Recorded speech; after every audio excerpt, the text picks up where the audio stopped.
But I just want to congratulate. I think you're going to have hopefully a really great mayor. The better he does, the happier I am. I will say there's no difference in party. There's no difference in anything. And we're going to be helping him to make everybody's dream come true, having a strong and very safe New York. And congratulations, Mr. Mayor. Thank you, Mr. President. Thank you. I appreciate it.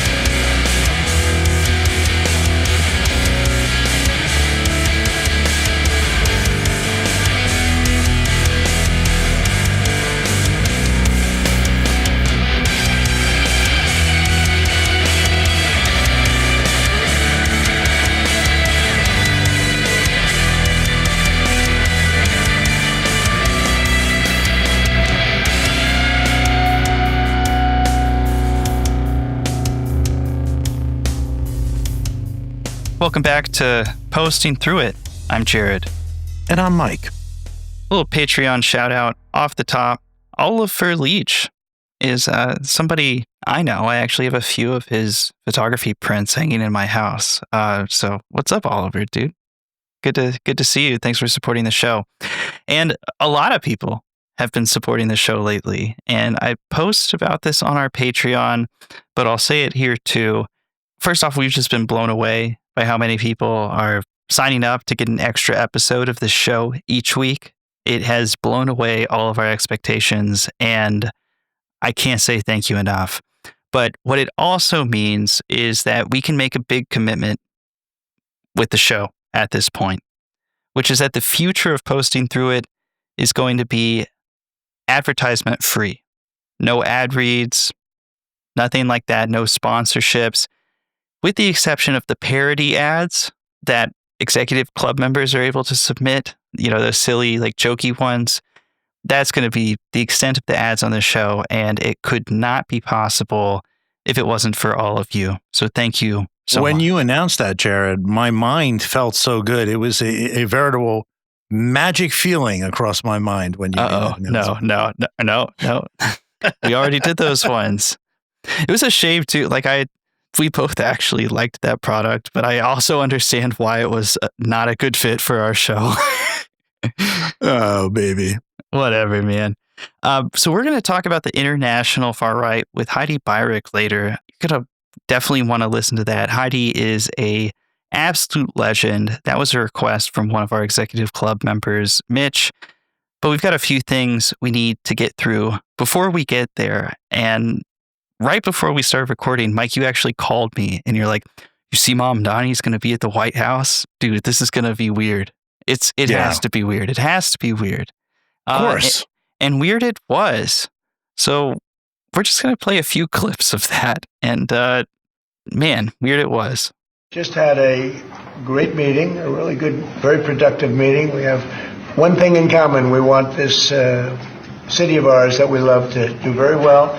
And I wanted to congratulate the mayor. He really ran an incredible race against, a lot of smart people, starting with the early primaries against some very tough people, very smart people. And he beat them easily. And I congratulated him. So it's wild to hear him talking like this about somebody that him and people in his orbit openly flirted with the idea of if he wins, we might just have to deport him. We might have to just get him out of the country. He's a communist. He's a jihadist. He's whatever. And now he's like, yeah, very productive chat. Seems like a nice guy, Some of Trump's inner circle may be rejecting what's happening here inside, but they can't because Trump, he does his own thing. He doesn't answer to anybody. He's nobody's puppet, which is a very difficult thing if you are a person who's trying to use Trump as a tool to spread whatever agenda. I'm mentioning somebody in particular. It was like Stephen Miller. He comes to mind. But Trump always loves stars. He loves stars. He's a absolute whore for celebrity. And Mamdani, he recognizes immediately as a rising star in the United States. Doesn't matter politics or not. The guy's becoming rapidly very, very famous. If you think about when we first covered him, Jared, a month or so back, between then and now, the election has catapulted him into a household name. And it doesn't matter whether people hate him or not. Trump wants to be, in the proximity of celebrities. Well, he had a lot of nice things to say about Zohran, which if you listened to that episode about the New York City election, you'll understand just how bizarre it is to hear him talking like this. Please. Mr. President, Republican Elise Stefanik has campaigned multiple times by calling Zohran Mamdani a jihadist. Do you think you're standing next to a jihadist right now in the Oval Office? No, I don't, but she's out there campaigning, and, you say things sometimes in a campaign. Isn't that sort of She's a very capable person, but, you just say shit sometimes, Yeah, you say things like we're going to release the Epstein files. Yeah. No, I mean, it just when you say things sometimes in the campaign is really one of the more revealing things Trump's ever said, right? Like, because he's just showing you, he's like, hey, this is all bullshit, and I enjoy it. Which is really, that's the core evil of Trump, actually, is that, like, it doesn't matter to. I do think he's a really a racist guy at heart. I do think so. He's certainly got biases that we can trace back to the Central Park 5 debacle. But at the same time, I think he throws things out there that is like chum for his base, right? And he doesn't care about what it's going to do to the country, how it's going to wreck the country or spur divisions or anything like that. He's just doing it because he's like, that's what people want to hear. He just went out the first time. It's like, we'll build a wall. And people cheered. Yeah. And so he just kept saying that shit. That's his mentality. He's like, I don't care. This guy's a star. I don't care. He's a star jihadist. you really have to ask her about that, but I don't particularly. I think I met with a man who's a very rational person. I met with a man who really wants to see New York be great again. And I can say again, because New York was great. That's nuts, man. By the way, we were recording something else at the time that this happened. So the Ruth Bader Ginsburg thing, which you're telling me now for the first time with Trump. You're playing this for me right now for the first time. I actually haven't heard this clip. And like, it's nuts. He's giving the make like some blank great again thing to Zohran Mamdani. Like, that's fucking nuts, man. I don't actually have a clear comment to make other than that's bonkers that he's giving that branding to a guy who's a self-proclaimed socialist. I want to know what Zohran said in that meeting, because there was like a press conference afterward, but the meeting itself was closed door. They'll say what they talked about. They'll say, oh, we talked about that. They'll use some vague terms. But man, this dude, like, Zohran is charismatic and charming. That's part of why he won. But it must be, this dude must just be a straight up hustler or something. I don't know. Well, Trump shows it if he thinks that you're either wealthy or famous or any of the things that he takes, that he values very strongly, and you are polite to him, that is really all you need to do. So if Zohran comes in and he thinks this guy's a rising celebrity and he is polite and courteous with him, that may be all he really needs, because he may be worried about his own popularity slipping right now, Jared. There are a number of polls that show not just Trump, but also the Republican brand to be cratering in this country. And he's looking at this guy and his approvals are going up. And if all he has to really be is polite to him, and that's it. I highly doubt that Zohran promised him anything. It would be a significant betrayal if he promised him anything on the ice front. And let's be honest here. I don't think actually Trump cares about those things about as much as Stephen Miller cares about those things. He's mostly concerned about Trump, right? So, and his own popularity. So if Zohran can rub some of that off on him, nothing better. Yeah, I think some people might see what happened and be like, oh, why is, Trump is trying to, bring Zohran into the MAGA wagon. But I think it's the other way around. I think MAGA is a losing brand. And, like you said, it's like reverse bandwagoning, right? He's just like, no, see, like, we actually are not going to try to deport this guy. He's normal. Some of the stuff he said about him was really glowing. And like you, I'm hearing these clips for the first time. Well, we didn't discuss your second part of the question. And on your first part, he's got views that are a little out there, but who knows? We're going to see what works, or he's going to change also. We all change. I changed a lot from when I first came to office. You got worse, dude. Quite a while ago. It's quite a while. My first term was great. We had the greatest economy in the history of our country. We're doing even better now. We're doing much better now than we did even the first term. And I can tell you some of my views have changed. And we had discussions on some things. I'm not going to discuss what they were, but that I feel very confident that he can do a very good job. I think he is going to surprise some conservative people, actually. And some very liberal people he won't surprise them because they already like him. I don't know. I don't want to be speechless in a podcast because we don't have a video element. I can't just sit there and just. But I'm honestly a little bit shocked at how much he kind of gave over to Mamdani here. I mean, he is really puffing him up. Dude, I'm disassociating right now. It's not good. We have to talk to Heidi in a minute.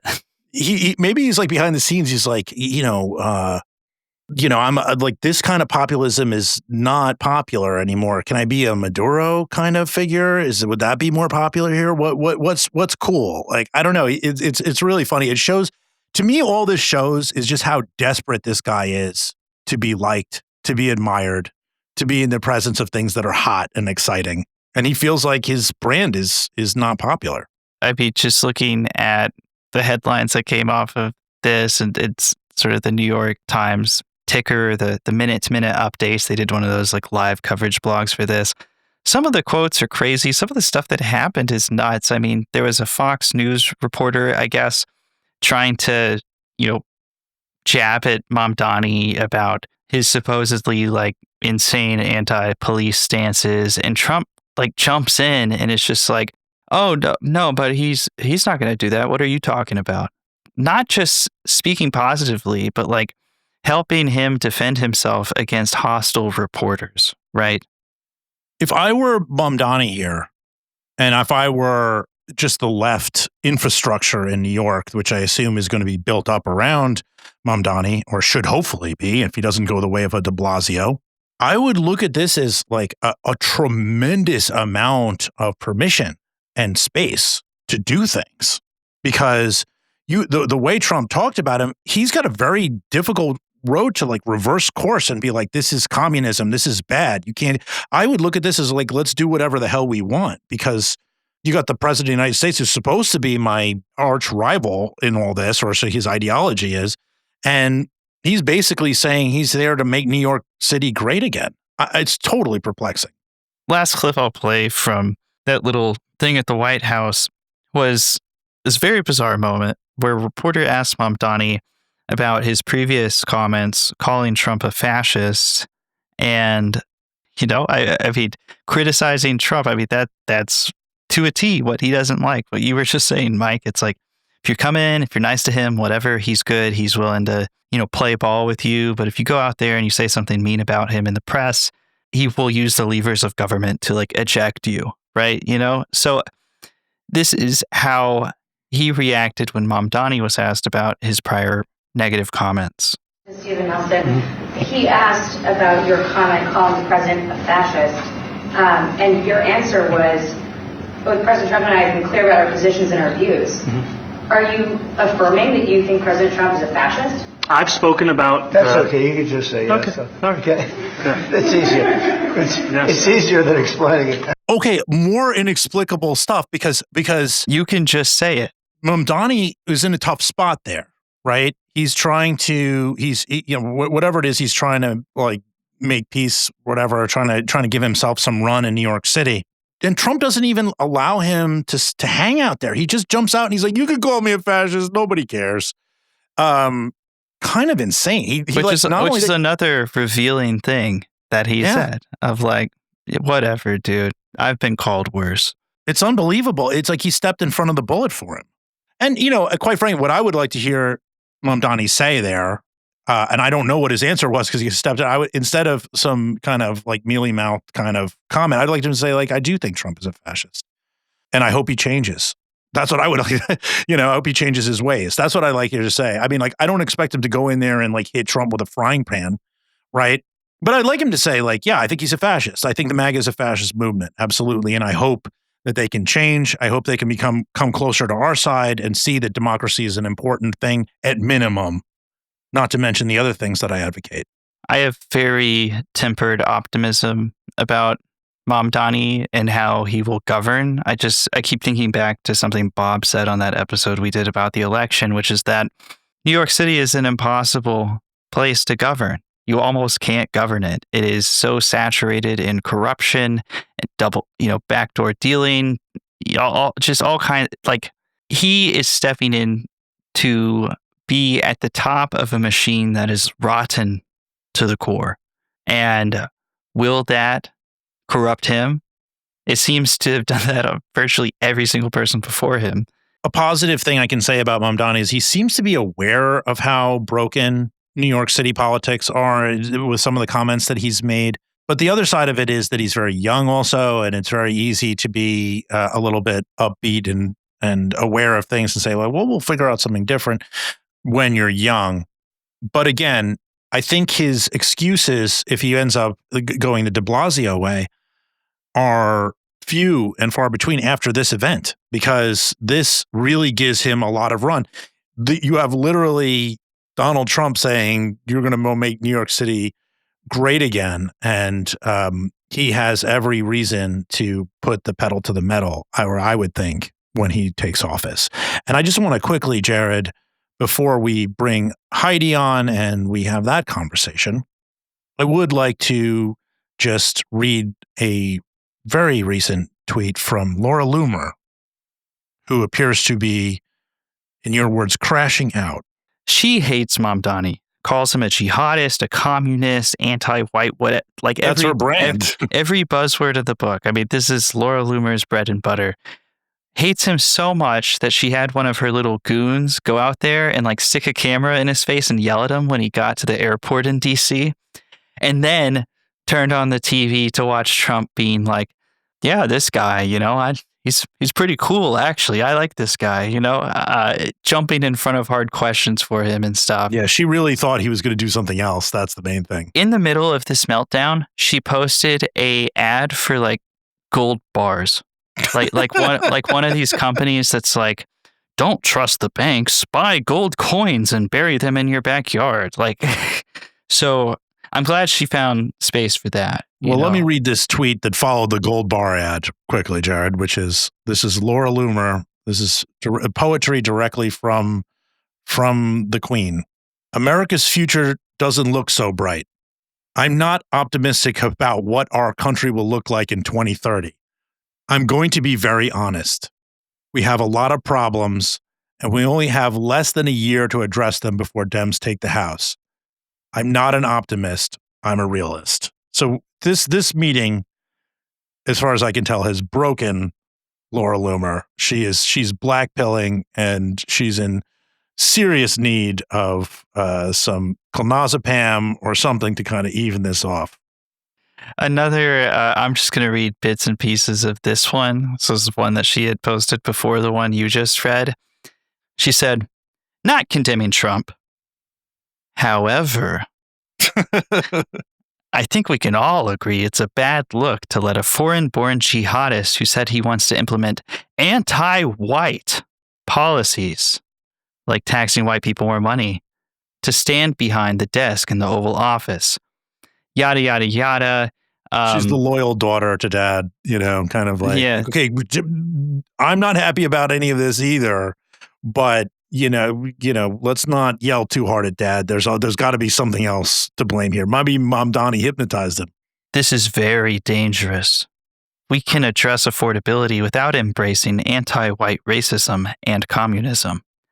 What are we doing? What are we doing? I actually don't know either, Laura. Yeah, I'm also wondering the same exact thing as Laura Loomer, but my brain is marginally less cooked than hers. Yeah. Should we bring in Heidi? I think so. Let's bring her in.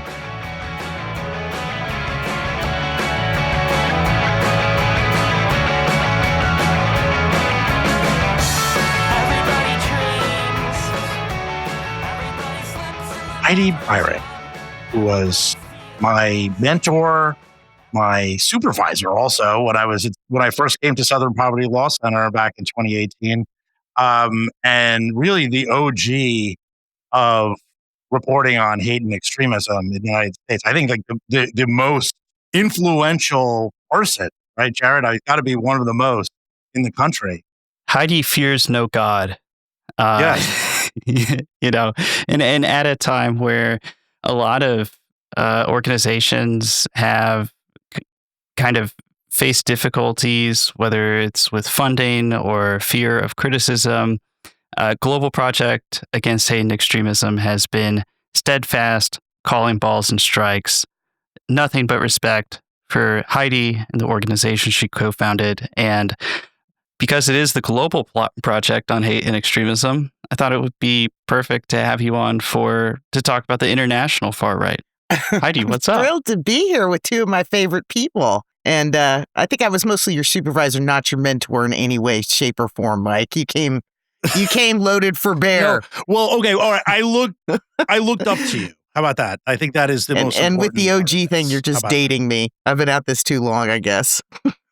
At some point in this, I want to slip in some questions about groups like National Alliance and things like that, where you see that, like, just from that time to now, where you see that. But let's talk about the Globe, as it were, the Steve Bannon version of the Globe.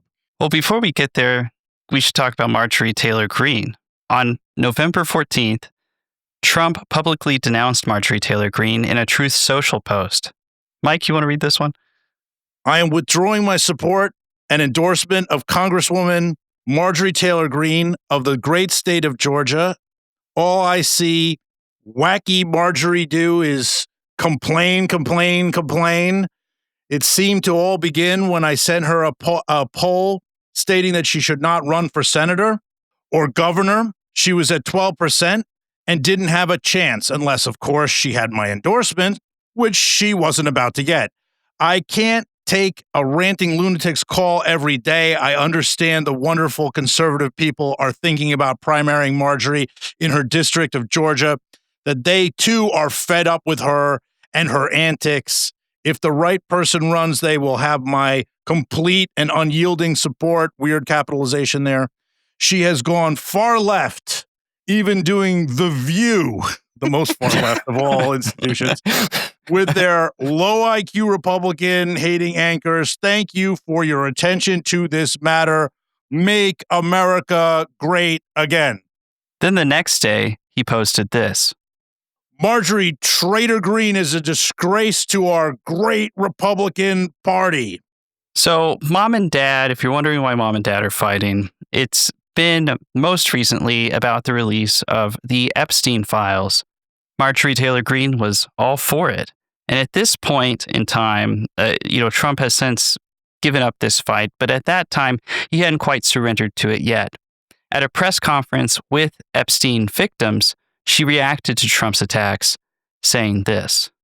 I was called a traitor by a man that I fought for 6 years for. And I gave him my loyalty for free. I won my first election without his endorsement, beating 8 men in a primary. And I've never owed him anything, but I fought for him for the policies and for America first. And he called me a traitor for standing with these women and refusing to take my name off the discharge petition.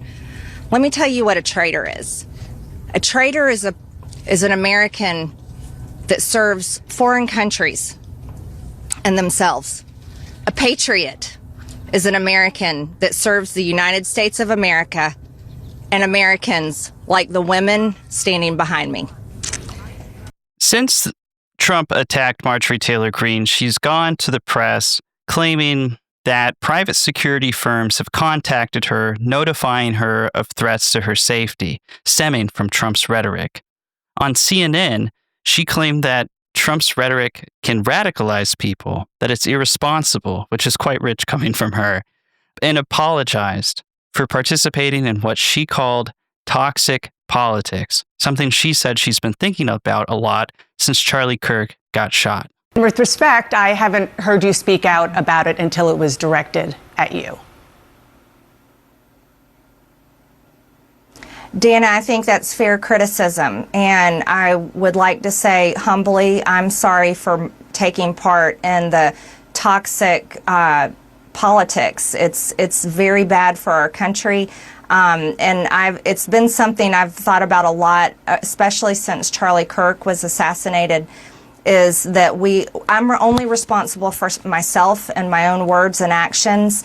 And I am committed, and I've been working on this a lot lately, to put down the knives in politics. I really just want to see people be kind to one another, and we need to figure out a new path forward that is focused on the American people, because as Americans, no matter what side of the aisle we're on, we have far more in common than we have differences. Yeah.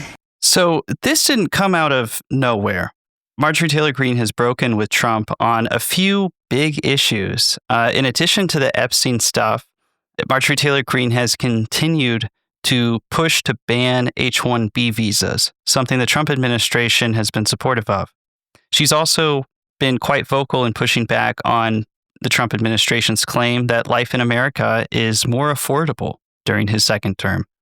She's criticized the administration for investing its energy in foreign issues and neglecting domestic life, citing things like the U.S. handing out gobs of cash to Argentina, mucking around in Venezuelan politics, and continuing to stay cozy with Israel as it murders Palestinian civilians en masse.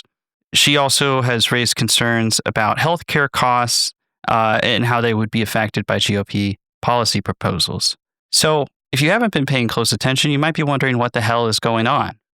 And I think what Trump said specifically about Marjorie Taylor Greene considering a Senate or a gubernatorial campaign is the key here. She's trying to rebrand herself as more moderate than she has been historically.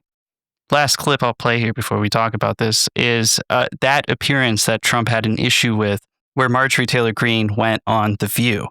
She's previously said The View is hosted by angry, nasty women, but she went on there and she was quite cordial. The hosts were pouring over her, fawning over her, because she didn't have a meltdown, I guess, when she was on the show. And she broke from the GOP line on some of the issues that I just said. And she said something I thought was interesting here. This seems to be kind of sum up the message of her attempt to rebrand as something more moderate. I think that all of us right here are doing a great job of exchanging our ideas and things that we believe in, and we're doing it in a very professional and kind way. And in my opinion, I think we need more of that in America. I really do. And a lot of people wanted me to come on the show and say nasty things and you know, all of us to fight. They wanted all of us to fight. Thank you for not doing that. Oh my goodness, no. I didn't want to around do that. It's like 5-1. She could handle it, but she didn't want to. She could handle it. No, I didn't want to do that today because I believe that people with powerful voices like myself and like you, and especially women to women, we need to pave a new path. This country, our beautiful country, our red, white, and blue flag is just being ripped to shreds, and I think it takes women of maturity to sew it back together. Any theories, Heidi? I mean, she's entered therapy because there's a lot of talk about working on herself and kindness. I don't know. I mean, this is a crazy 180, right? Marjorie Taylor Greene, who I used to live right next to her district up in North Georgia. She's the craziest of the craziest, right? Jews shooting space lasers, racism, going to white supremacist events. Like, the list is so long. And it is astounding what's happened. You know, talking about SNAP benefits, healthcare. You know, you would think she was a Democrat at this point in time. It is really weird. And I don't know how you go from that crazy to sounding sane in a second. Like, yeah, I need to get a hookup for this therapist. When we were at SPLC, one of the last years of that, I think there were multiple stories about her, as you said, appearing at white supremacist events or events alongside white supremacist figures, but also being a sort of a QAnon influencer. Am I wrong about that? That to me is the part that I don't understand. Is particularly in the context of like, oh, Trump is stirring up a mob to try to kill me. I mean, like, QAnon was essentially, it was many things, but in part, it was just like a rotating cloud that would go over people's head and give them death threats. right? I mean, that is essentially what QAnon She was wants. huge into QAnon. That was like her bread and butter. And I think that is, connected to some extent with her wishing to get these Epstein files out, right? That's some of the drive there. I think I saw her just recently. I don't know, Jared, you've been looking at clips saying something about how she had been poisoned by the internet, or she had come to read things that were wrong, right? Yeah, that's been her line on QAnon for a little bit specifically, but she seems to be expanding it out into all kinds of other things, which is that she, even though she is an extremely powerful person in this country, second only to Trump and maybe one or two other people in terms of Republican Party fundraising, she is kind of whipping out the violin and trying to portray herself as a victim of like, oh, poor me. I just got caught up in internet craziness or whatever, which I just find so discredulous. I feel like I don't even want to engage with Well, that almost. I was thinking about this morning. Is she maybe just not the sharpest tool in the shed? I mean, could she really have been led down some kind of crazy path to believe all this crap? It's a little bit beyond me to believe that. Space lasers being point in case, right? Who the hell thinks that's going on? I don't know. It is weird. It is absolutely weird. Well, the question that it raises for me that I would be curious about your perspective on. So we've had this, there were these sort of soft barriers in the Republican Party that kind of kept neo-Nazi, white nationalist type people kind of at bay, right? For decades, they would knock on the door, and then there'd be sort of like keep them sort of there would be some overlap and then some figures, but that sort of broke down substantially after Trump first announced his run in 2015. And then, further along the path, there are other things like, for example, January 6th and so forth. Is it even possible, I guess, would be the question, Heidi, for the current Republican Party to find any kind of middle ground with independents and liberal Democrats, right? Is there anything to be had, which is part of the reason why this seems so surreal, this pivot. This is something that I think politicians, for people who've been alive longer than the Trump era, yeah, I mean, this would happen, and the people would move to the middle about things, and they would try to, they're running for office, and it's like, hey, let me try to seem to appeal to people in the center, and then sometimes, for example, Democrats would try to.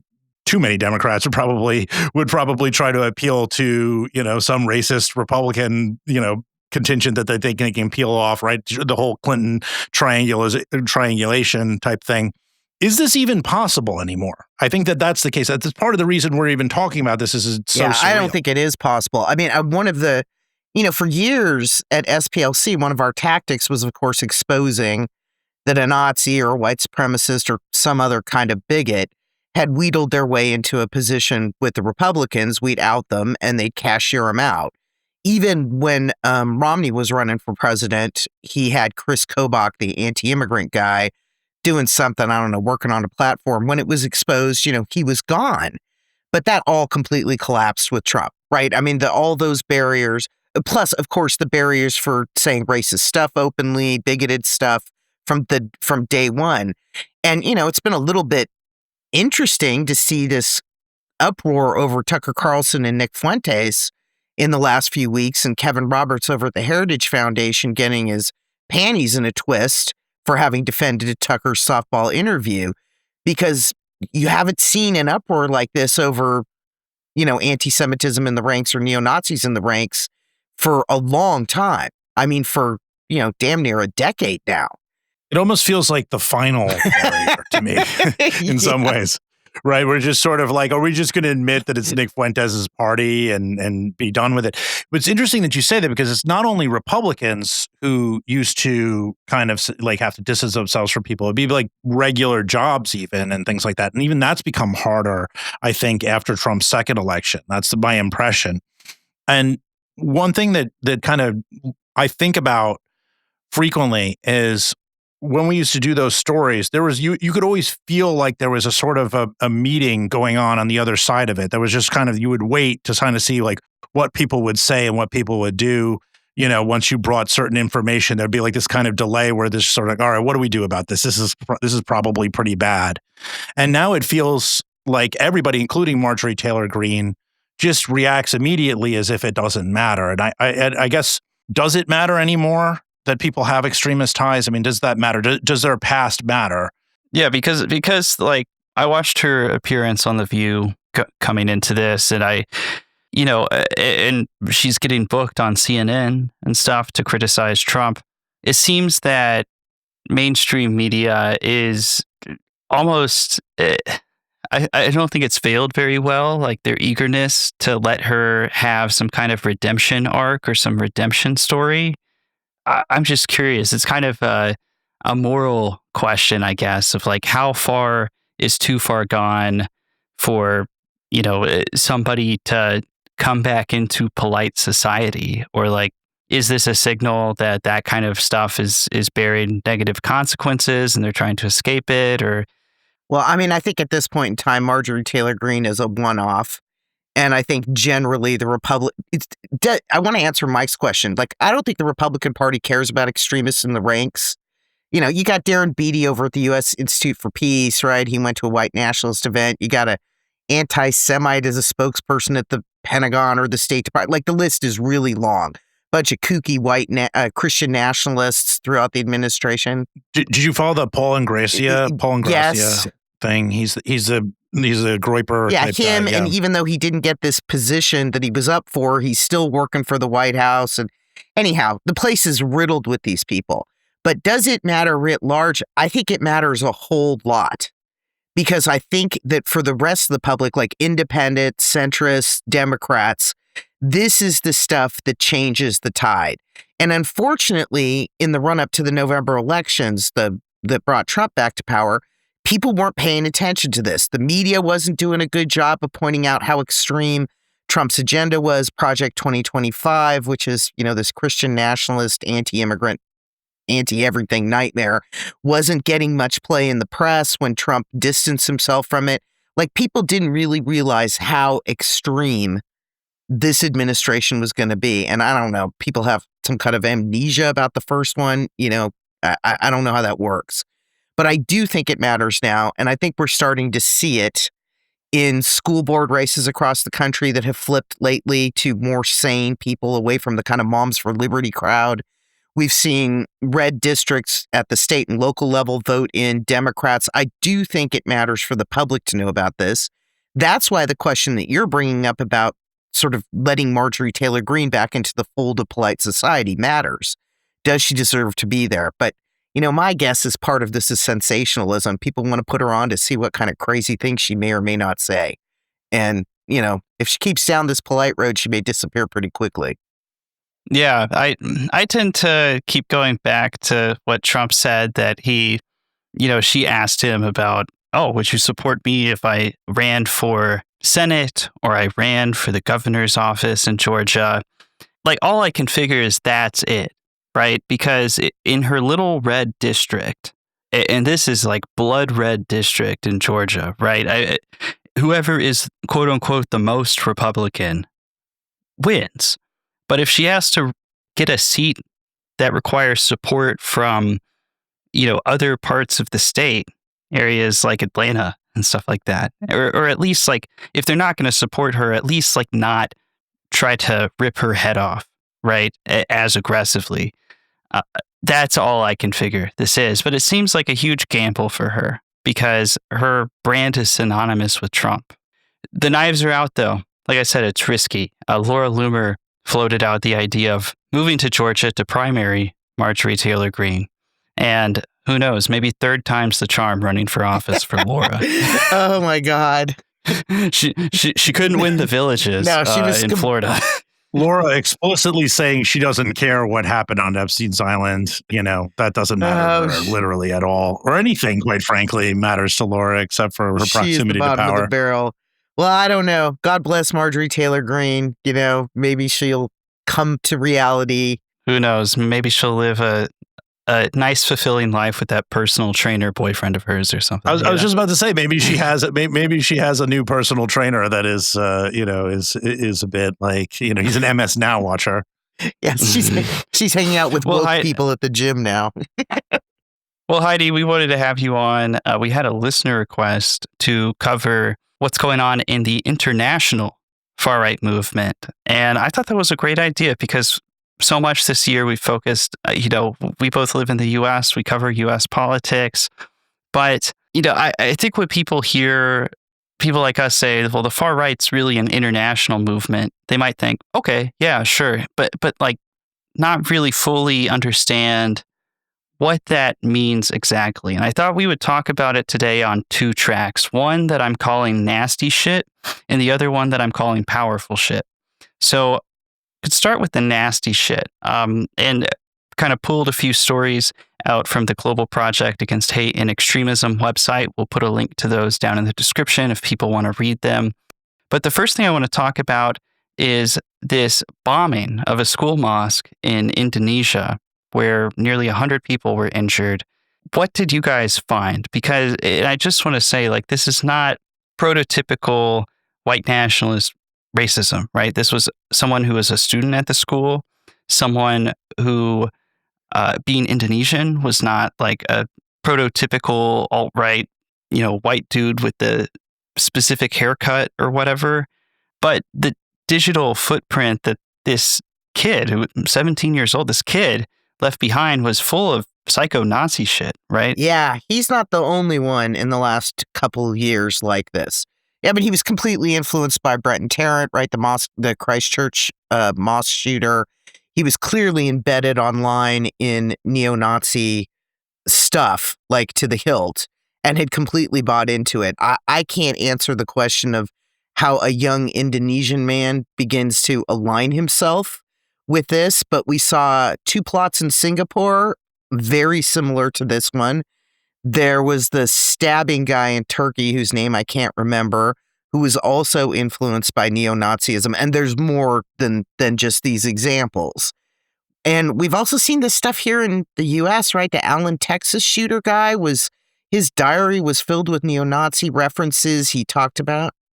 I was just about to say that. I was holding on to that to ask you. That was going to be my smart reference I was going to make, because he was Latino, and if I recall correctly, right, and he had all that neo-Nazi, and he was reading VDare, which is the strangest thing for a guy who's has Latin American immigrants in his family. It was a little hard to explain to reporters at the time of the Allen, Texas thing. Why is a Latino guy saying he wished he was white, right? Because the guy literally did. He was like, I wish I was born white, which I think said that speaks more to the power of being white in this country. But the case of Jakarta and Singapore, this is, all I can say is that the internet is a bastard, right? It really has the ability to mobilize people. I think the Jakarta kid may have come from a Christian family, and there might have been a religious aspect to this, that he was anti-Muslim as a result of that, and somehow latched on to, Tarrant's Great Replacement kind of worldview. But we're seeing more of it. And of course, this wouldn't be happening if you couldn't just go on Telegram and learn every evil thing in the world in 5 minutes.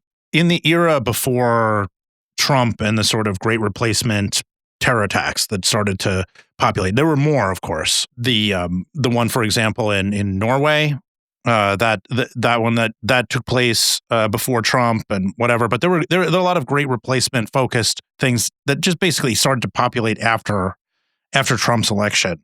It seems like it has become like a kind of blank template for anybody who wants to find a cause to, that justifies doing a shooting, right? We had so many shootings in the United States in the Obama era, for example. I'm thinking about the one where the guy dressed up like a Joker. It was somewhere in Colorado. You remember? Yeah, it was that like one? at a movie theater, right? Yeah, it was for a Dark Knight Rises, I believe, was the one that he was there. And there was a whole bunch of shootings like that. It seems like the Great Replacement Telegram propaganda that you're talking about, it seems like a thing that people can latch onto to kind of justify what they're doing in their mind and make it part of a higher calling. And it doesn't seem to necessarily, be something attractive only to white people. I don't know. That's just my observation. Well, you could, it's a fair point to think that you could fit the Great Replacement conspiracy to any location where one population thinks they're being wiped out by another population, right? You could just layer it out like Muslims are outbreeding us Christians. I'm not saying that's what this guy said, but that kind of a logic. Or countries that have, ethnic, like opposed ethnic groups. You could use this as a logic, even though it's specifically supposed to be about white people. So I do think it provides that kind of opening. But I also just think people are on the web and they're exposed to a mishmash of things: school shooters, women shooters, the saints culture, great replacement. It's a whole lot of mess, and it's influential. Sorry, when you say the saints culture, you're referring to the idea that some of these, previous terrorists like Dylan Roof or somebody like that has been sainted in the eyes of internet terrorists. So I'm going to explain that for the listener who may not know what that is. So I want to cover a couple more things under the nasty shit category. You guys also put out a report about active clubs, which are sort of these like white supremacist training. Like there's this big emphasis on physical fitness and often explicit white nationalist or even neo-Nazi ideology. Your organization found that these groups, which I first became aware of as they were spreading in the U.S., and they've spread out quite far now, are starting to crop up globally in a big way. What can you tell me about that? Yeah, I mean, active clubs, I don't remember every single country we've documented, but like the first couple Latin American active clubs popped up in the last year or so. I'm pretty sure one was in Colombia. They are in every single European country and usually have multiple chapters. And they're also they're in Canada. I can't remember if I think Argentina was the other Latin American country where they've shown up. So this thing's spreading like a virus. But of course, it's the co-creation of an American, Robert Rundo, the neo-Nazi out of Huntington Beach, California, and a neo-Nazi MMA fighter from Russia, Dennis, I always forget his last name, Kaputskin, something like that. So it's not surprising, right? In other words, the inspiration was from the get-go that this would be global and that it should be implanted everywhere. And there were a bunch of arrests recently in Sweden of active club members who were involved, I think, in beating up immigrants. And in other words, the violence from this movement is starting to assert itself. And I'd just say one other thing about it. I mean, the kind of emphasis on masculinity is almost absurd in these circles, right? They're all male groups. Yeah, it's like a parody of itself almost. Well, in that context, could you tell us also a little bit more about who Rob Rundo is? Because I think that, the average person who's listening to this may not. So that's a useful jumping off point for the masculinity. Yeah, so Robert Rundo, I already mentioned, he's from Southern California. He founded a neo-Nazi group, the Rise Above movement, before this active club stuff started about 3.5, maybe 4 years ago. He runs the clothing outfit, the merch for all this man stuff, this workout stuff called Will to Rise, which all these people purchase. And he was involved in some nasty altercations at Trump rallies some years ago, went on the run for a while, was hiding in like Romania. His court case is extremely complicated. And oddly enough, a Southern California judge thought that he was being treated unfairly for the violence he engaged in. But he's an important figure, and he's fought in MMA fights in other countries. I think he's been to Ukraine as well, right? So he's sort of a international Nazi socialite of some sort. Rundo is somebody who has gone to lengths to network internationally, right, in ways that are provable. He's showing up places, meeting with people, posting about it, self-documenting it. But I can't imagine he's been to every single one of these European countries and shaken hands with all of these active clubs, even though they're ripping off his idea, right? So I'm just curious, especially in the online age, the international element of the far right is not always easily traceable. Sometimes it's just like the ideas move across, right? How do you understand that? And as an expert on these subjects and running an organization that looks at it, how do you go about trying to explain that to people who their eyes may have just like glazed over while I was unfortunately, talking, when you talk about global stuff, that happens a lot, especially with Americans. Well, I mean, there's the different things happening at once, right? There's the spread of propaganda from different parts of the world. They can either be coming to the United States or be being exported out of the United States into other places. Then there's the actual physical movement and interactions of people in the real world. You know, the Great Replacement conspiracy theory, that was a European idea. It was propagated by an Austrian who created the Generation Identity movement out of Austria originally. That at one point, Generation Identity was kind of like the active clubs, right? They were everywhere, pushing the idea that, you know, white people are being intentionally displaced by immigrants and minorities in their home countries. And that idea migrated to the United States and then was heard in the chants at Charlottesville, right, in 2017, and influenced groups, names like Identity Europa, right, which was a play on Generation Identity.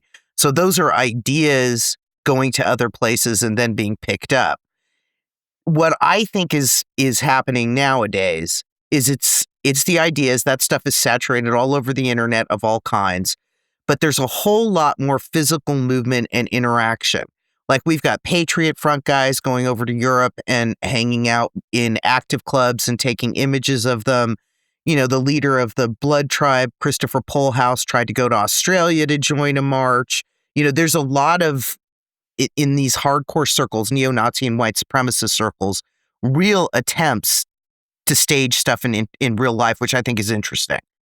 Last thing I want to touch in the nasty shit is the European identitarian movement, right? That's what they call it. Another report you guys put out was how they've ramped up their fundraising efforts, which for a while, you know, there was a period where these groups kind of crawled into their shell a little bit, got really secretive, got really, you know, they were getting banned from platforms left and right, but they're kind of coming back out of that shell. Am I understanding the sort of the takeaway of that report correctly?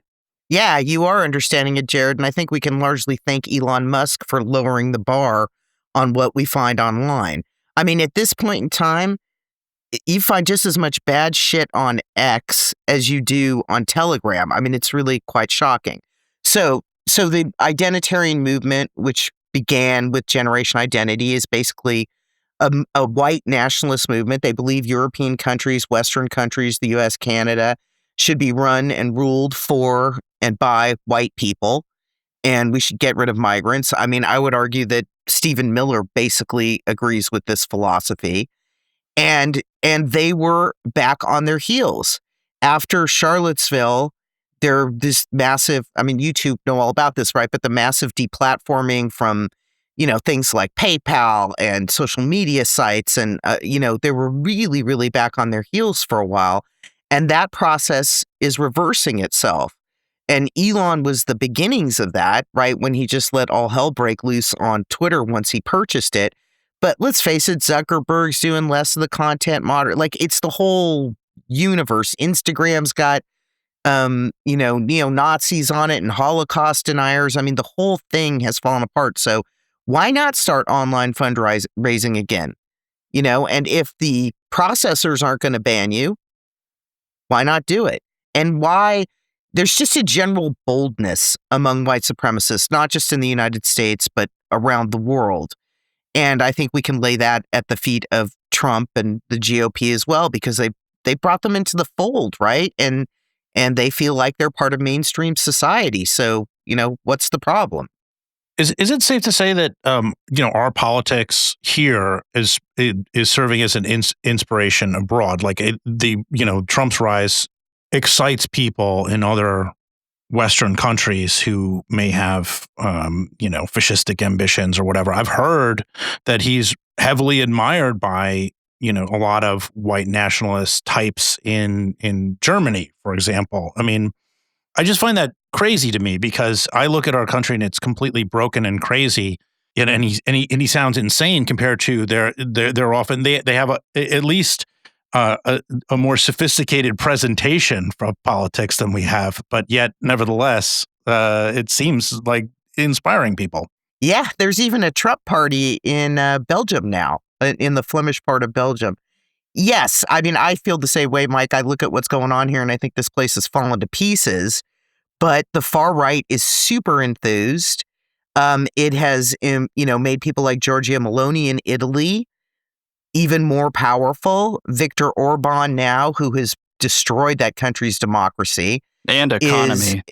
Yeah. Well, he may pay for that in the elections in 2026 finally, but he has gotten away with murder. In some ways, I would argue Trump just followed Orban's path, but did it in, 9 months as opposed to over, more than a decade. But you've got far-right parties in multiple countries that are emboldened by this. There's, Kevin Roberts, the head of the Heritage Foundation, was in Spain last week meeting with the far-right party there, Vox, and some anti-LGBTQ type groups like Citizen Go. So, and there's this whole network now of, CPAC has multiple international chapters, for example. There's these national conservative conferences that bring far-right figures from multiple places together. None of that stuff existed 6 or 7 years ago. I mean, it's like it's a completely new phenomenon. We have a far-right international on the level that you're talking about, Mike, and that just wasn't there, and Trump is a key part of it. We'll see what happens with U.S. politics. The Dutch just rejected Geert Wilders and their far-right party, so some people might be catching on to the cluster that is the American situation. The global aspect of this is so surreal to me, because if you do like that meme where it's like the dominoes go and land, whatever, it starts with the fact that we had this absolutely ridiculous broken electoral college system, which doesn't weigh out the popular vote. And then he wins a bunch of Rust Belt states by a little bit. It was like not much. And now here we are 10 years later, and we're talking about the global far right being on the rise. It's just completely mind boggling. Heidi, I want to talk about some of the stuff you just mentioned, but first I want to ask you, what's the best concert you've ever attended? I'm an old person, Jared.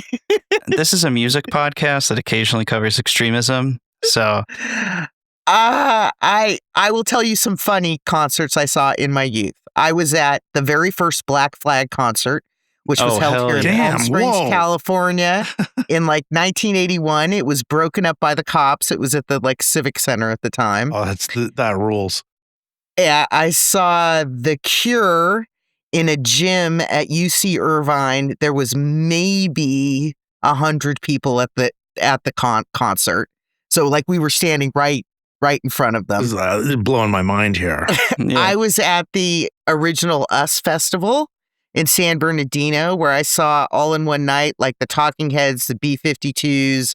I don't remember, I think maybe, I don't remember the others, but it was a hell of a lineup, maybe the Go-Go's, something like that. So I used to go to concerts. I saw here at the College of the Desert, which is a local community college. I think it was a double bill of Billy Idol and Adam Ant. So in the 80s, I was on it. Well, yeah, I do feel that there is, among far right people who cover the far right, there is a universal affection for goth new wave music. It seems to, I'm thinking about Hannah and, everybody. She just seems like everybody has at least some key in that. But lately I haven't been anywhere, Jared. I'm sorry.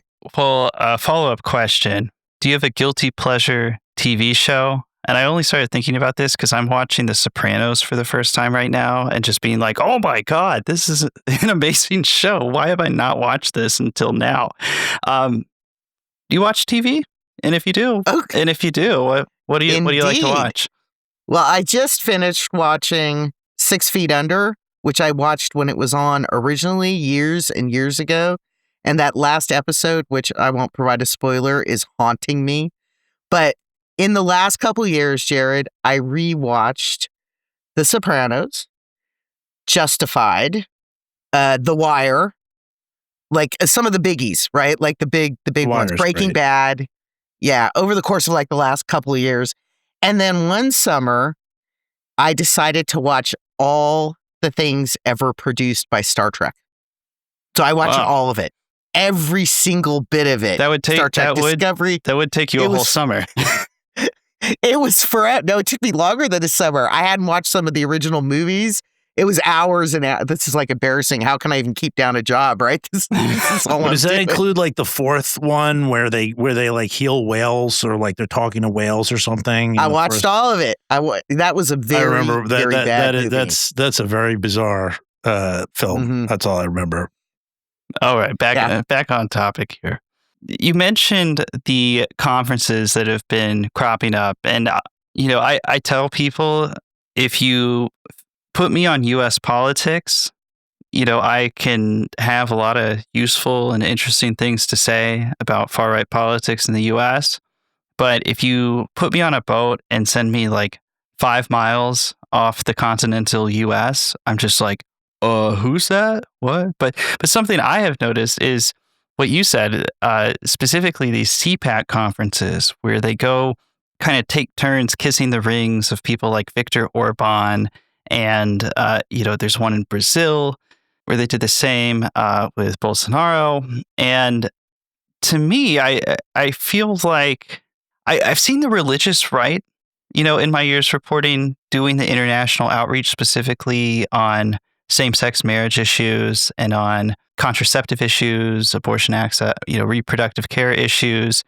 But I can't remember seeing the big organizations, the really well-moneyed, really, really well-connected type folks getting in on this in the same way. Is that just my ignorance, or does this feel like it's escalating to you? No, it's not your ignorance. So we did a tally that you can find a report on our website where we looked at 20 years of far-right conferences to try to drill down on what you're talking about, Jared. Like, are they more frequent? Are they happening more often? Are they in more places? Who was meeting, say, 10 years ago versus who is doing this today? And what we found was there's way more of these conferences. There's way more circuits. There's way more far-right figures who are showing up repeatedly at these things.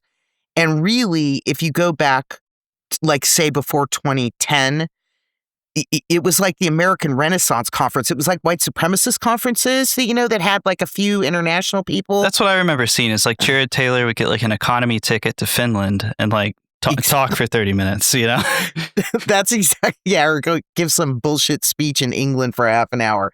That's right. But now there are multiple of these. CPAC, National Conservative, the new Make Europe Great Again mega conferences, the Viktor Orban outfits like the Danube Institute, they hold their own events that bring these people together. Vox has an annual conference for the far right. CPAC is in, I think, 7 or 8 different countries, and just had events, I think, in Poland and Hungary. So it is a whole network that has almost sprung up out of whole cloth. But I would argue there's some reasons for that. The far right in Europe in particular was not that powerful until recently. So you didn't really have a far right to draw on. Now there's a far right political party in every single country. So they're, networked into this. And of course they want to hang out with Trump and Orban and Bolsonaro. Bolsonaro's going to be in prison from now on. But these kinds of figures, because it's access to money, business opportunities, travel, etc. And, Orban himself has pumped more than $1 billion into his fake college that hires Americans as visiting fellows and pays for a lot of these things. So he's, I think in terms of money, that regime is really important. And at the same time, you still got the anti-LGBTQ kind of Christian nationalist, anti-abortion folks showing up at these events and their own events. So while these conservative leaders, these U.S. conservative leaders with access to the money, with access to the power, are over in these countries like Hungary, they're talking very openly. I mean, really just laying it on thick with these guys, saying, there was a quote I feel like I remember seeing where somebody at the CPAC Hungary conference was like, Hungarian politics is the model for MAGA, right? And to me, that feels like that says it all, right? Like that's all I need to hear. This should be the end of the conversation. And to be clear, I know like this is an audio podcast, but I'm doing like a little Italian hand. Like that's how close my fingers are together. I know like that just a little bit about Hungarian politics, but can you try to bring it home for us? Just like what it means that leaders in the conservative movement today are going out of their way to shack up with these international far right figures, because I think a lot of people like in the MSNBC crowd or whatever, it's just like everything's about Trump, Trump, Trump, Trump, Trump. But it's this kind of shit's like all over the conservative movement right now, and it has just like completely rotted out the power structures in that movement. So it's like if Trump falls into the fold, all of this is still going to be here, right? Well, that's for sure. I mean, this move towards authoritarianism, or the European Parliament says that Hungary is not a democracy, it's an electoral autocracy, right? So in other words, they have elections, but they don't have any of the other mechanisms of a democracy. And Hungary is the model. Project 2025 was modeled on Hungary. Trump is this whole movement here, the far right in the U.S., is modeled on the Hungarian path. So what happened in Hungary? It started with anti-immigrant politics and then stripping rights from LGBTQ people and women. It was a politicization of the judges, and then Orban's friends buying up all the media. So you got rid of a free press. You can see the theme, right? You can hear the echoes. Yeah, all of this sounds very familiar. Yeah. Yeah. That's the path that that I would argue Trump and company and other far-right parties are following. It's really Viktor Orban's path. To some extent, Jair Bolsonaro did some of these things, but he was less successful in Brazil. In other words, the democracy was more vibrant or caught on and rejected these politics quicker than in Hungary. And I know some people who are, democracy activists in Hungary, and they said one of the things about Orban is he did this very slowly. So it was like very much frog in boiling water. And a lot of people in Hungary kept thinking the EU was going to save them. And the EU should have saved them, actually. They should have put their foot down, and they didn't. Oddly enough, though, if you're a citizen of Hungary, you can get out easily, and you do have protections from the European Court of Human Rights, which you don't have in the United States case, right? The further we go down this authoritarianism term, there's no European Union to turn to stop it. It's basically up to us. So I don't think most people understand this and how horrible it actually is to live in Hungary. And he also gerrymandered the hell out of the country, right? Made it impossible for the opposition to win elections. They can't advertise their political parties, their positions. I mean, it's democracy by stranglehold.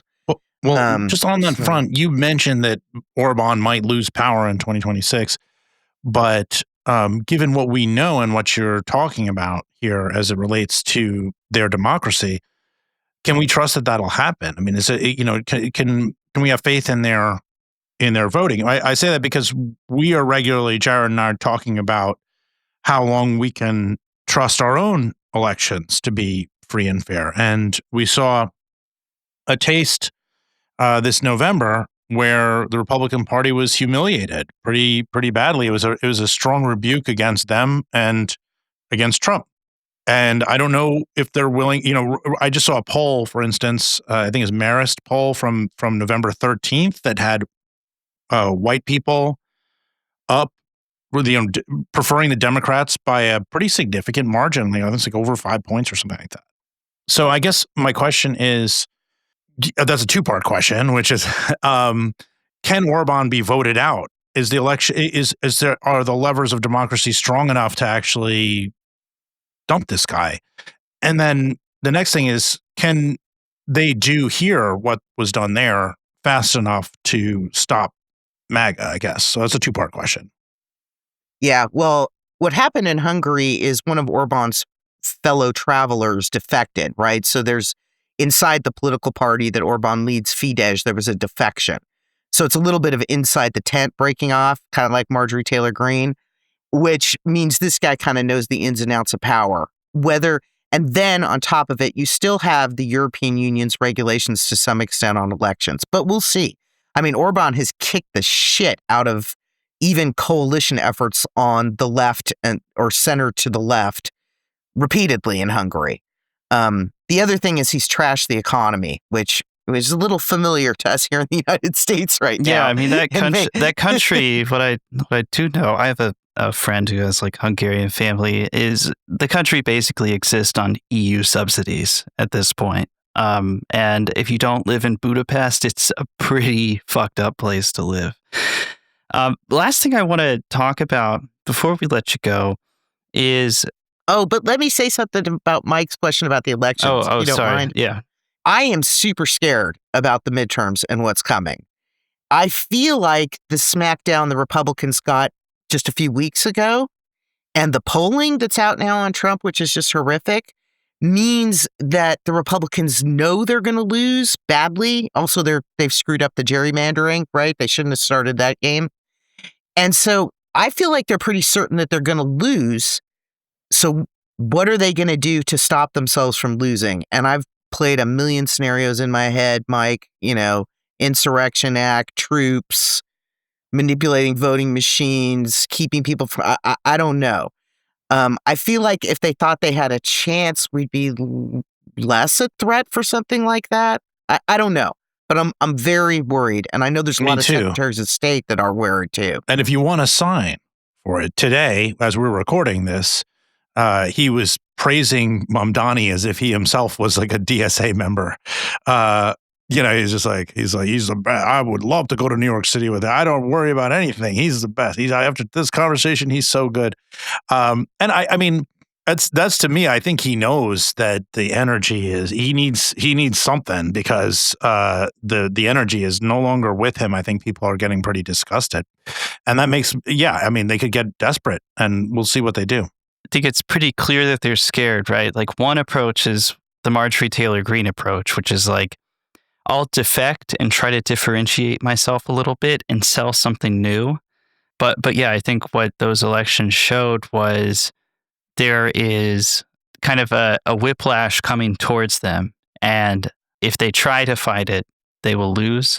So you've got Trump being like, I don't know, man, this Mamdani guy is, a lot of conservatives would be surprised. Just being, almost like, please don't hit me, please don't hurt me kind of thing. Last thing I want to ask you about before we let you go is something we've talked about on the show quite a bit. We had a few episodes. We had like Chris Mathias on to talk about it, which is the Antifa terror designation, which a lot of conservative influencers seem to be like really getting burnt out on. They really tried to make it a thing. There's Antifa menace in every town. We're going to come root them out and throw them in jail. And it doesn't really seem like a whole lot has happened. There's like one case in Texas, where they're trying this out. They attacked a government facility. It was probably going to get terror enhancements anyway, but like it hasn't really materialized the way that they hoped. This like national crackdown against anybody who like waves a pride flag or shows up at their events and tells them that they suck. Like, it just hasn't seemed to materialize. But internationally, something your organization reported out, it's getting a little bit of a warmer reception, right? Like some of the sort of international far-right figures that this administration and the conservative movement have been cozying up, they've been kind of into this idea of trying to use these national security mechanisms against anti-fascist movements, right? Oh, yeah, absolutely. I mean, Viktor Orban has already done some kind of anti-Antifa law.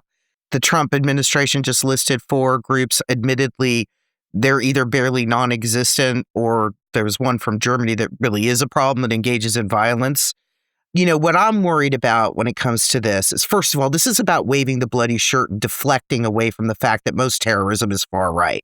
That it comes from the ranks of those who believe the Great Replacement, which GOP figures, including Trump, spread, right? They're trying to say that history is not the case.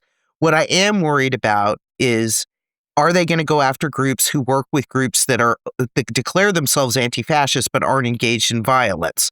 Like, we work with groups in Europe whose mission is to be anti-fascist. Is there going to be some kind of end around to get at American groups through that kind of a mechanism? Alternatively, do they end up using these things as a way to break down on folks who are protecting immigrants? You've seen Ken Paxton with this listing of CARE as a terrorist organization. So you're trying to chill speech, shut down donor networks. I don't know. I haven't seen much here either domestically on this front. And plus, let's be real, Antifa doesn't exist in the way that Trump imagines it. Right? It's not some big behemoth. But there are dangers. What about law enforcement?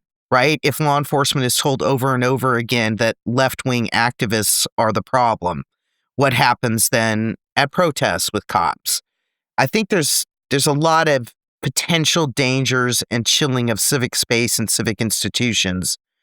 But yeah, it hasn't really gotten very far. But that's true of a lot of the executive orders, I think generally. Yeah. Because they're ridiculous. So zooming out here towards the end, one more fun question. Heidi, when was the first time you remember using the internet? What was that like? How do you remember that in the context of our online purgatory that we all marinate in now? I think the first time I read a news story on the internet was in 1994. AOL had just come out and Israeli Prime Minister, what was his name, was shot. The guy who was trying to get a peace agreement. Yitzhak Rabin. Thank you. Jesus, it's terrible. I am getting old. That's okay. Yeah, when we have a lot Rabin was in our shot. heads right now. That's the first time I remember it. And I think I had email around that time, Jared. But I was here, in my very, very early days in the early 90s, I was a tech person. I used to code DOS. I would code surveys. This was back when, it's just ridiculous. If you got a 50 megabyte hard drive, you were like, woo, this is incredible. Like when email just started. So yeah, that's what I remember. That's what I remember about news on the internet. Do you think the internet was a mistake? A lot of it's a mistake. Yeah. It's kind of like the devil. I mean, everybody goes back to the Arab Spring, right? And think about how much you know, but God, it sure shows people can't tell the wheat from the chaff online, right? Yeah. And the radicalizing and it's a mess.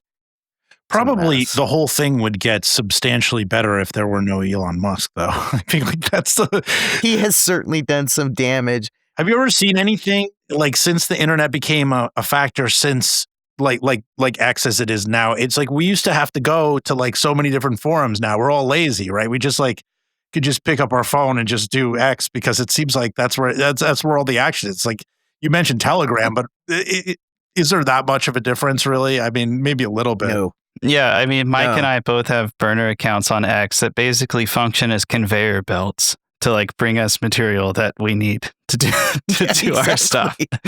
It's such a pisser too, because I was part of an effort that helped rewrite Twitter's rules before Elon bought it. And they were on a good path. They were going somewhere good. And he just destroyed everything. What are you going to do? Well, Heidi, thanks for joining us today. The last question I have for you is, we've been talking about the far right internationally and how it overlaps with the American U.S. Your organization, the Global Project Against Hate and Extremism, put a link down in the description of this episode for folks to go check it out. Basically, why is it important to understand this as a global movement and to track it the way that your organization does? Basically, why does your organization need to exist? Why should people in the U.S. who, their whole experience internationally is like a week-long vacation on their honeymoon or something? I'm talking about myself here.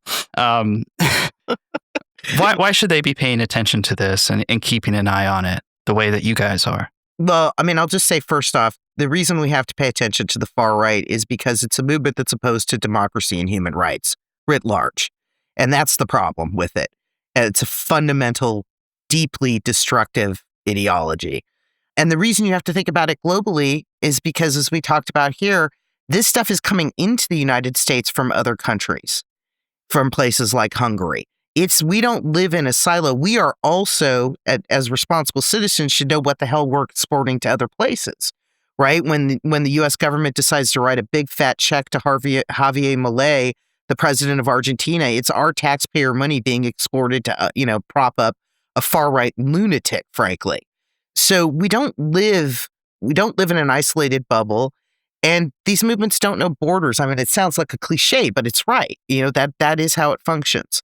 And when it comes to terrorism, that stuff is spread completely across borders. All the groups that the three of us have studied, like an Adam Waffen, a base, whatever, they don't know about borders, and they're killing people all over the place. So because of their race or because they're Jews, whatever the case may be. So you have to, unfortunately, know this stuff to understand what's happening in this country. I want to ask one last question, Jared, if I may. Go ahead. So Heidi, I don't want to make too big of it, but like you've gotten like tons of threats and like throughout your life. I know there's crazy stories, I'm sure, that I don't even know that you've dealt with in doing this work. You're a hero, in my opinion. I know you don't want to do, but literally one of the realest motherfuckers alive. I'll say that. Yes. I think I have said that to people. That Heidi's the real one. I will get a T-shirt with that on it, Jared. Thank you very much. I mean, you did incredible work on groups like National Alliance, and we did a one episode that was just gave people background about the Turner Diaries, for example. When you look at that era and the reporting that you did and the risks that you took and all that, do you feel to some extent? And I include me in this. I mean, that we failed. Not that we failed, like, I mean, there's nothing to discredit the work that was done. But like, just when you look and you felt like at that time, like, well, it's like, okay, we can stop the spread of this particular group, like National Alliance or something. Or VDARE, my book, which is coming out, it's not really about, like, it's not like the extremism beat type thing, but VDARE is in it and they die basically over the course of the book. I know Brimlow's still alive and he's blogging to like 10 people on Substack, but all this great replacement stuff, all this, acceleration and stuff, it seems like it's broken containment. It feels like there was all this fight and we went through so much. Do you feel like, is there frustration did you feel looking back over all those groups that you went head to head with over the years and became the face of the resistance against? I think actually about this a lot, Mike. I started doing this work in late 99, early 2000 at a time where these groups really were on the fringe. You could make that argument. There was rising different kinds of bigotry. The anti-immigrant movement was starting to take off. Anti-Muslim stuff, of course, after 9/11. I think one of the things that we probably should have done and didn't was be less timid about the fact that this stuff was spreading into mainstream politics. Like, I think back to the debates over the Tea Party. Should we call the Tea Party an extremist movement? No, those are regular Americans who are concerned about, the economy had gone to shit, this kind of stuff. They're not all racist. Well, the fact of the matter is that we wouldn't have got to where we are today if it hadn't been for the anti-immigrant stuff coursing through that movement.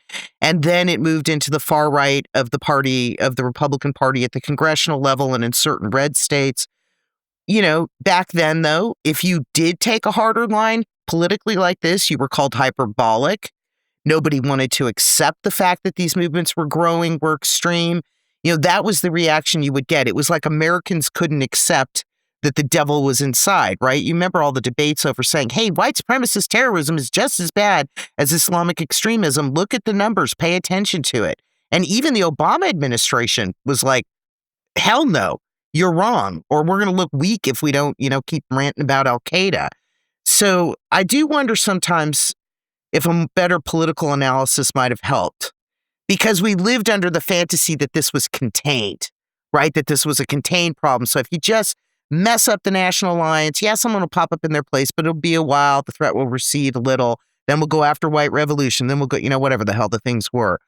But we should have warned people that this wasn't just coming for in the form of a few domestic terrorist attacks and extremist movements. This was gobbling the country. And that we failed to get across. And now we're living with that reality. I feel that so strongly. It's something that I've been thinking about just watching this whole nonsense over Tucker Carlson and Nick Fuentes, for example, because one of the groups that I attacked, the group that I easily attacked the hardest while I was at SPLC was the Right Stuff Network and IDing different guys, maybe like 7 different people in that organization. And I look and it's like, wow, the kind of Mike Penovich ideology is now, practically at the heritage. Right? It's not quite there, but like it's stunning, and he's a shell of himself, and his group and his outfit, they were all kind of underground at that time and kind of hiding under pseudonyms. But it does feel like wow, just ridiculous that somehow it continued to mutate. Lament for all the things we could have done. This feels like a good place to wrap it up on that bright and cheery note. Heidi Beirich. We'll put, again, a link to Global Project Hate and Extremism and some of the stories that we talked about today down in the description. If this organization is not on your radar already, it should be. They're doing fantastic work. And Heidi, I'm glad you gave us some of your time. I know you're a busy woman, but we really loved having you on today. Come on, two of my favorite people. No, thanks, guys, for having me on. Appreciate it. Thank you.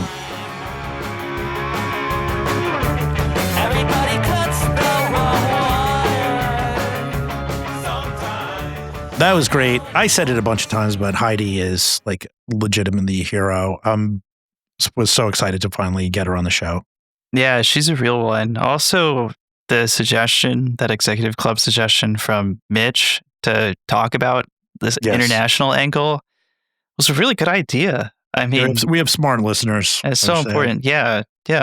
All of the suggestions we've had for episodes we should do have been totally spot on, and I wish I would have thought of it. Well, it's time to say farewell. We will see you with the premium episode this week, right before Thanksgiving or whenever it'll come out. And I'm looking forward to that. We've had a lot of fun on these recent ones.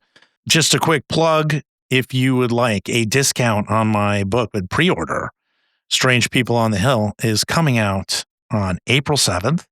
And if you're listening to this and you'd like a promo code, it is Strange20, STRANGE20,